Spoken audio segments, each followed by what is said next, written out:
Hello and welcome to how I made this cinematic sequence using mostly Premiere Pro, but also a couple of other things which you might find interesting as well.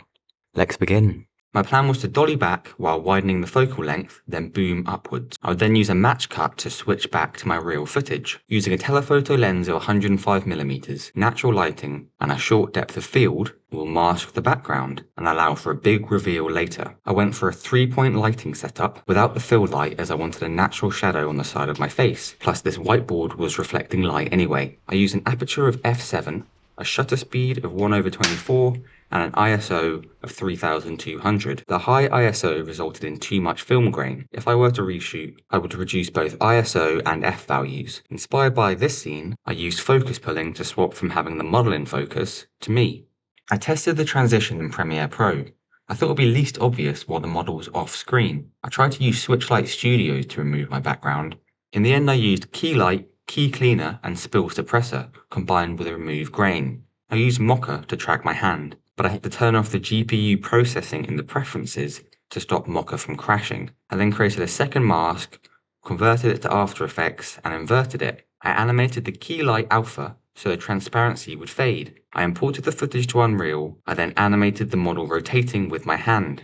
I used invisible cubes to cast shadows on the model, but it wasn't rotating quite right, and the landscape needed to be animated out of frame.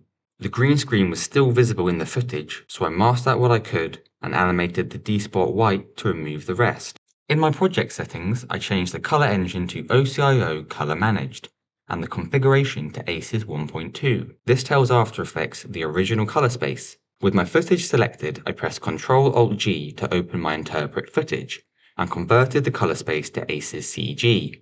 YouTube told me to use a match rendering settings of 40 MBS. But later I realized that 15 looks much better. In those rendering settings, under color, I changed the output to Rec 709.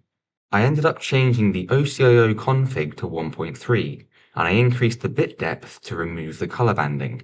I tinted the shadows blue to fit the time of day, and then tinted the highlights red and raised them to reveal more details. I then added noise and bloom effects. I skewed my original footage on top of the Unreal Engine footage, making sure that the focal point, my face, would match. I downloaded wind sounds, game music, and trailer effects. I slowly introduced the music, layering on the effects. I cut out the middle of the music, only using the beginning and end.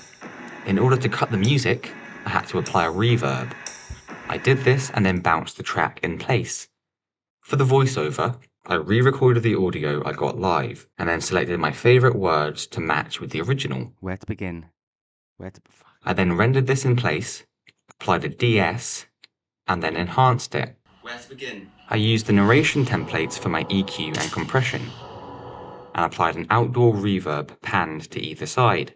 Finally, I layered in the sound effects I captured live. Where to begin?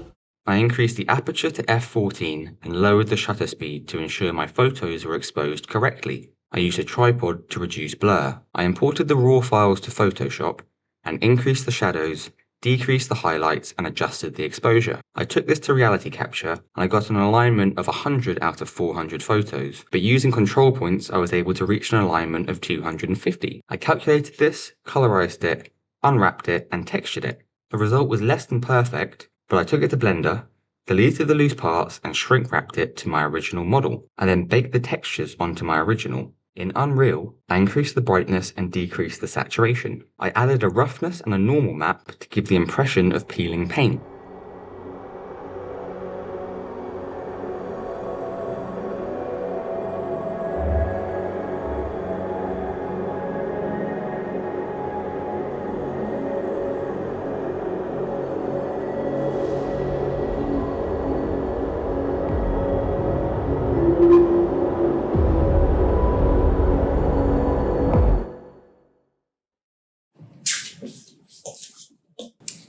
Where to begin? I think if you found this video helpful, maybe like it or subscribe. I don't know. Bye.